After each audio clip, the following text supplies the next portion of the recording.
حضرت عائشہ رضی اللہ تعالی عنہا فرماتی ہیں کہ یہ 3 قسم کی عورتیں بہت بابرکت ہوتی ہیں، جہاں ملیں ان سے شادی کر لو۔ بسم اللہ الرحمن الرحیم۔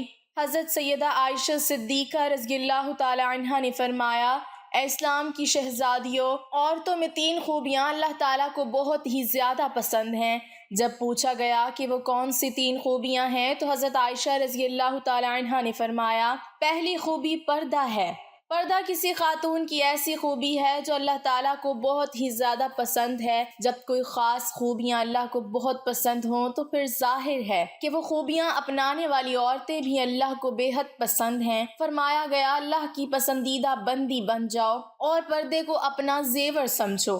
آج کل کی عورتیں کہتی ہیں جی اصل پردہ تو دل کا ہے، بس انسان کا ذہن پاک صاف ہونا چاہیے، صرف دماغ کا صاف ہونا ضروری ہے۔ تو میں کہتی ہوں کہ ذہن جتنا بھی پاک صاف ہو جائے لیکن سیدہ فاطمہ الزہرا رضی اللہ تعالی عنہا سے زیادہ پاک صاف نہیں ہو سکتا۔ پردے کا حکم سیدہ فاطمہ رضی اللہ تعالی عنہا کو بھی دیا گیا تھا۔ جاہلیت قدیمہ کی طرح جاہلیت جدیدہ بھی ایک بار پھر بہنوں کی عزت و ناموس پر خطرات کے بادل منڈلا رہے ہیں۔ ان کی عصمتوں سے کھلواڑ کرنے کی کوششیں ہو رہی ہیں، انہیں برہنہ اور نیم برہنہ کر کے سرے بازار رسوا کیا جا رہا ہے اور ایک منصوبہ بند سازش کے تحت انہیں شمع خانہ کے بجائے چراغ محفل بنایا جا رہا ہے۔ کل تک علماء شراب نوشی، لباس پوش اور رہن سہن کے مغربی ہونے کا شکوہ ہی کرتے رہے کہ اب برقع اور حجاب بھی جدت کی راہ پر چل پڑے ہیں۔ ہمارے ہاں ایک رواج بن چکا ہے کہ اگر خدا نخواستہ کسی گھر میں کوئی فوت کی ہو جائے، کوئی عزیز رشتہ دار یا کوئی قریبی فوت ہو جائے تو اس کی جدائی کا غم ہر چیز پر مسلط ہو جاتا ہے، حتیٰ کہ نماز پر بھی مسلط ہو جاتا ہے، پردے پر بھی مسلط ہو جاتا ہے۔ عورتوں کو اپنے پردے کا خیال نہیں رہتا، باپ بھائی بہن کو نماز کا خیال نہیں رہتا۔ محترم ناظرین، صحابہ کرام رضوان اللہ علیہم اجمعین کے دور میں جب کوئی فوت کی ہو جاتی تھی، ظاہر ہے کہ خاندان والوں کے لیے یہ ایک بہت ہی غم زدہ صورتحال ہوتی تھی، لیکن پھر بھی یہ غم خواتین کے پردے پر اثر نہیں ڈالتا تھا۔ فوتگی کے دن بھی عورتیں پردے کا خاص خیال رکھا کرتی تھیں، ہر چیز پہ غم مسلط ہو جاتا تھا لیکن نماز پہ مسلط نہیں ہوتا تھا۔ لوگوں کو پتا ہوتا تھا کہ ابھی نماز کا وقت ہونے والا ہے، اٹھو اور نماز پڑھو۔ میت اکیلی پڑی رہتی ہے، کوئی پرواہ نہیں، لیکن وہ لوگ ہر حال میں نماز پڑھتے۔ اسلام کی ایک مقدس شہزادی کا واقعہ ہے کہ اس کا ایک ہی بیٹا تھا اور وہ بھی اسلام و کفر کے معرکے میں شہید ہو گیا۔ اب یہ نیک خاتون آپ صلی اللہ علیہ وسلم کے سامنے اس طرح حاضر ہوئی کہ سر سے لے کر پیروں تک پورا وجود پردے میں ڈھکا ہوا تھا۔ صحابہ اکرام رضوان اللہ علیہم اجمعین یہ دیکھ کر حیران رہ گئے کہ اکلوتے جوان بیٹی کی موت کا غم تو بڑے بڑوں کا کلیجہ چھلنی کر دیتا ہے اور وہ گریہ و زاری اور چیخ و پکار پہ اتر آتے ہیں۔ یہ کیسی خاتون ہے کہ اتنے بڑے صدمے کے باوجود مکمل پردے کی حالت میں اور مکمل ہوش و حواس میں ہے، اتنے بڑے صدمے کے باوجود یہ ابھی بھی پردے میں ہے۔ یہ اس دور کی بات ہے جب مشرکین کی عورتیں اپنے جوان بیٹوں کی موت پر نوحہ خوانی کرتی تھیں، ماتم کیا کرتی تھی اور بے پردگی کا عالم ہوتا تھا۔ اس نیک خاتون نے جب یہ باتیں سنی کہ یہ کیسی عورت ہے کہ اپنے جوان بیٹے کی موت پر بھی پریشان نہیں اور مکمل پردے میں ہے، تو اس نے کہا، میرے بھائیوں، میرا بیٹا چلا گیا تو کیا ہوا، میرا ایمان تو نہیں گیا۔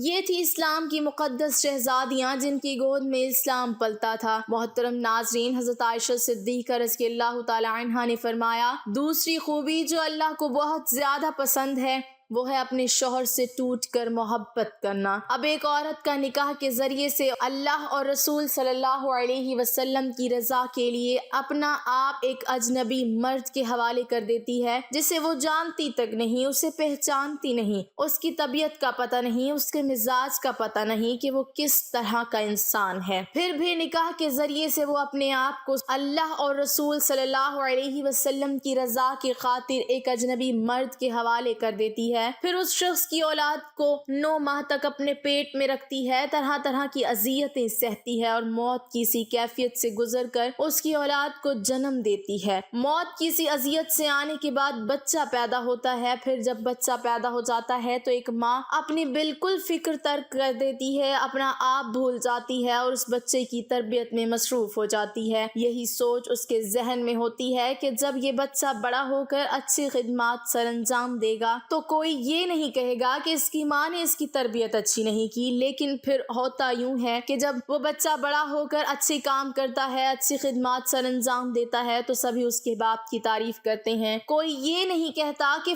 فلاں عورت نے، اس کی ماں نے اس کی اچھی تربیت کی ہے جس کی وجہ سے یہ بڑا انسان بنا ہے۔ تو کئی سال تک جب وہ ہمارے بچوں کی پرورش میں لگ جاتی ہے اور اپنا آپ بالکل بھول جاتی ہے تو اس کے چہرے پر جھریاں نمودار ہونے لگ جاتی ہیں۔ پھر ایسی عورت کو کئی شوہر یہ کہہ کر ٹھکرا دیتے ہیں کہ عورت مرد کے پاؤں کی جوتی ہوتی ہے، وہ جب چاہے جوتی کو تبدیل کر سکتا ہے۔ ایک بزرگ اور نیک انسان کی محفل میں لوگ بیٹھے ہوئے تھے، وہاں یہ بات چل رہی تھی کہ ایک مرد کہہ رہا تھا، کیا عورت مرد کی جوتی ہوتی ہے؟ مرد کو جہاں بھی اپنے مناسب سائز کی جوتی نظر آئی تو وہ بدل لے۔ وہاں پر بیٹھے ایک شخص نے اس اللہ والے بزرگ انسان کی جانب رخ کیا اور ان سے دریافت کیا کہ حضرت کیا یہ شخص ٹھیک کہہ رہا ہے؟ تو بزرگ فرمانے لگے کہ اپنی سوچ کے مطابق بالکل ٹھیک کہہ رہا ہے، اور واقعی عورت مرد کے پیروں کی جوتی ہوتی ہے جو خود کو پاؤں کی مانند سمجھتا ہے۔ فرمانے لگے جو خود کو پاؤں جیسا تصور کرتا ہے وہ اپنی بیوی کو پاؤں کی جوتی ہی سمجھتا ہے۔ یہی عورت سر کا تاج بھی تو ہو سکتی ہے، لیکن صرف اس مرد کے لیے جو خود کو بادشاہ کی مانند سمجھتا ہے۔ جب ایک عورت ایک ایسے شخص کے لیے اپنی زندگی قربان کر دیتی ہے جس کے وہ نکاح میں آ جاتی ہے، اس کی خدمت گزاری کرتی ہے، بچے پیدا کرتی ہے اور اس کے بچوں کی تربیت کے دوران اس کے چہرے پر جھریوں کے نشان نمودار ہو جاتے ہیں، لیکن مرد اس بات کو سمجھنے کی بجائے جب یہ دیکھتا ہے کہ یہ عورت پہلے کی طرح خوبصورت نہیں رہی تو وہ دوسری عورت کی جانب مائل ہونے لگتا ہے اور اپنی بیوی کو چھوڑنے کے لیے تیار ہو جاتا ہے۔ تو ایسا مرد اپنی بیوی کی ہستی بستی زندگی میں زہر گھول کر رکھ دیتا ہے اور اسے کانٹوں کے بستر پر سونے پر مجبور کر دیتا ہے۔ تو کیا یہی انسانیت ہے؟ خدا را اللہ کی ان رحمتوں کی قدر کیا کریں، وہ کسی بھی شکل میں ہوں، ماں، بہن، بیوی یا بیٹی، ان کو عزت دیا کریں۔ حضرت عائشہ صدیقہ رضی اللہ تعالی عنہا نے فرمایا کہ عورت کے اندر 3 خوبیاں اللہ تعالیٰ کو بہت ہی زیادہ پسند ہیں۔ جب پوچھا گیا کہ اے ام المومنین، عورت کی وہ کون سی خوبیاں ہیں جو اللہ تعالیٰ کو بہت پسند ہیں، تو فرمایا نمبر 1 پردہ، یعنی پردہ کرنے والی عورت اللہ کو بہت ہی زیادہ پسند ہے۔ نمبر 2 شوہر سے ٹوٹ کر محبت کرنا، یعنی شوہر سے بے انتہا محبت کرنے والی عورت بھی اللہ تعالیٰ کو بہت ہی پسند ہے۔ نمبر 3 اللہ کے حضور جھکنے والی عورت، نماز پڑھنے والی عورت، قیام، رکوع اور سجود کرنے والی عورت، قرآن پڑھنے والی عورت۔ آج کل کی عورت کہتی ہے جی بچے زیادہ ہیں اس لیے نماز پڑھنے کا وقت ہی نہیں ملتا، اللہ کے حضور جھکنے کا وقت ہی نہیں ملتا۔ تو اے اسلام کی مقدس شہزادیوں، آئیے سیدہ فاطمہ الزہرا رضی اللہ تعالی عنہا کی بابرکت گھرانے کی بات کرتے ہیں۔ جنت کے سرداروں حسنین کریمین کی تربیت بھی ہو رہی ہے، حضرت علی رضی اللہ تعالی عنہ کی خدمت بھی ہو رہی ہے، مہمانوں کو کھانے بھی پیش کیے جا رہے ہیں۔ جب رات ہوتی ہے تو سیدہ فاطمہ الزہرا رضی اللہ تعالی عنہا سونے کے لیے بستر بچھانے کی بجائے اللہ کے حضور مصلی بچھا لیتی ہیں، قیام کرتی ہیں، رکوع کرتی ہیں، اور پھر جب سجدے میں جاتی ہیں تو ایک کے بعد دوسرا سجدہ ابھی مکمل نہیں ہوا ہوتا تو صبح ہو جاتی ہے۔ تو جس عورت میں یہ 3 نشانیاں پائی جائیں ان سے فوراً نکاح کر لو۔ حضرت عائشہ رضی اللہ تعالی عنہا نے فرمایا 3 عورتیں بہت بابرکت ہوتی ہیں۔ نمبر 1 جس کے ہاں رشتہ بھیجنا اور منظور ہونا آسان ہو۔ نمبر 2 جس کا مہر بہت کم اور آسان ہو۔ نمبر 3 جس کی پہلی اولاد بیٹی ہو۔ اللہ پاک سے دعا ہے کہ ہمیں نیکی کی باتوں پر عمل کرنے کی توفیق عطا فرمائے اور ہمیں باپرد مسلمان بنائے، آمین۔ ناظرین کمنٹ باکس میں اللہ تعالیٰ کے 99 ناموں میں سے ایک نام ضرور ٹائپ کریں۔